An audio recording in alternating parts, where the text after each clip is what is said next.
In the deep, quiet corners of the jungle, Andy the ant lived a very small, very predictable life. He spent his days navigating the towering blades of grass, unaware that his world was about to stretch beyond anything he'd ever known. Suddenly, a strange shimmer filled the air canopy. The world below became a blur of tiny, fragile things.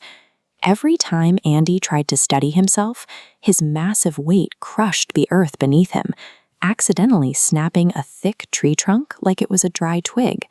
The jungle erupted in chaos. Monkeys leaped for the highest vines, and tortoises pulled tight into their shells, all trying to escape the giant who seemed to be destroying their home with every stumbling step. On the inside, Andy felt even smaller than before. He was trapped in a body that moved too fast and hit too hard. And the louder the jungle screamed, the more his own panic made his legs shake. If you were standing there next to a friend who felt this out of control, what is the first thing you would do to help them feel safe and steady? Andy was discovering a difficult truth. Having all the strength in the world doesn't mean much if you don't have the internal balance to guide it. Then Ellie the elephant stepped into the clearing. She didn't run or hide. She simply stood still, watching the giant ant with a look of quiet understanding. To help Andy, Ellie needed him to find a bridge between the frantic energy in his chest and the heavy steps of his feet. Ellie gave him a simple path to get there. First, she told him to freeze exactly where he was. Next, she showed him how to pull air deep into his chest and let it out slowly. Only after the air moved could he think about where his next step should land. Let's try it with Andy. Close your eyes if it helps. Take a deep breath in through your nose, and now let it out through your mouth, as slow as you can. As the air left his lungs, the shaking in Andy's legs finally stopped. He looked down, picked a patch of clear dirt, and moved one leg with a soft, careful precision he hadn't felt all day. Andy realized that when he slowed down his own rhythm, the massive power in his body finally started to listen to him. But the jungle was still in trouble.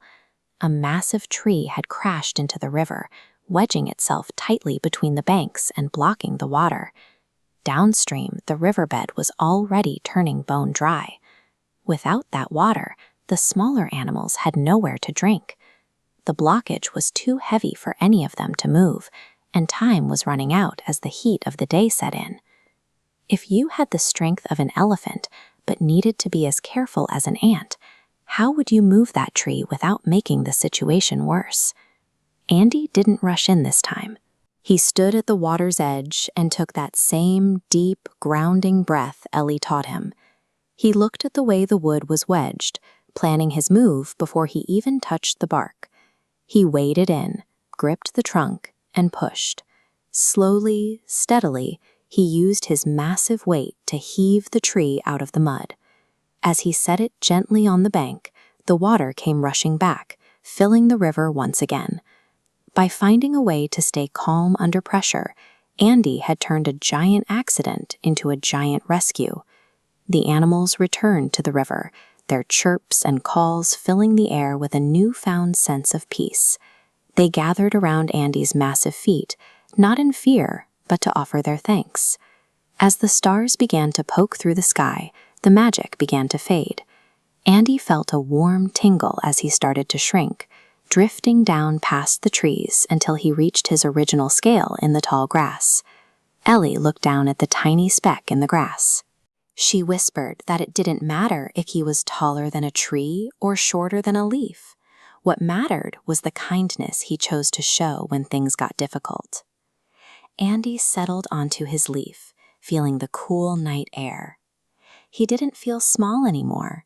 He felt exactly the right size for the world he lived in. When you wake up tomorrow, what is one helpful thing you can do for someone else, no matter how small you might feel? As the jungle fell into a deep sleep, Andy knew that real power wasn't about how much space he took up, but the quiet, steady way he cared for the friends around him.